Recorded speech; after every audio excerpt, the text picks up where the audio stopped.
Okay, so at the risk of repeating some of the stuff I mentioned in which computer is safer, let me tell you really how to keep your system safe. And this relates to this concept called exploits. And there's a lot more to this, but this is if you follow these basic directions, you'll have a pretty good first step at being safe.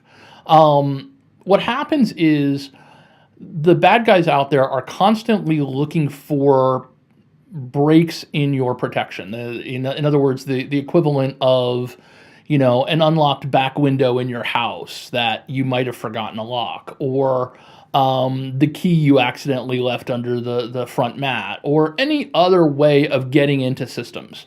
So, because every one of these systems, whether it's Android or iOS or Windows or Mac or Linux, because every one of these systems is incredibly complex. We're talking about a complexity that's just beyond, to some degree, comprehension. There's so many lines of code. Any one line of code miswritten could create an exploit that allows the bad guys to get in. And this also applies to websites and when you go online. So you might not even be running the code. You just might go to a website and their code behind their website is flawed in some way.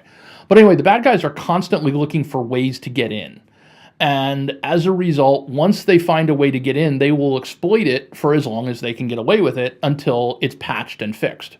So we have an arms race here. What we have going on is we have the bad guys finding a way in, and then we have the software developers and website operators and all those sorts of folks fixing and patching those exploits so that they can't be used again. Think of it as like you have, a hole in the bottom of your floor and ants are crawling in. Well, you not only call the exterminator, but you also want to patch up that hole. And then maybe in another summer, more ants come in from a different direction. You want to patch up that hole. That's the process of what's going on here. And so as a result, if you don't update your software, and remember, we're not just talking about your operating system. We're talking about any piece of software you're running, whether it's Adobe Reader, or whether it's Microsoft Office, or whether it's an app that you happen to be running on your phone. Every one of those things needs to be updated because any one of those things could be used as an entry vector for the bad guys.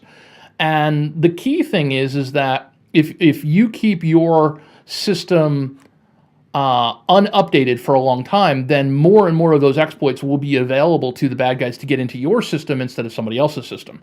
And so what you want to do is number one, the single number one thing you can do to be safe is make sure you regularly run updates on everything you run.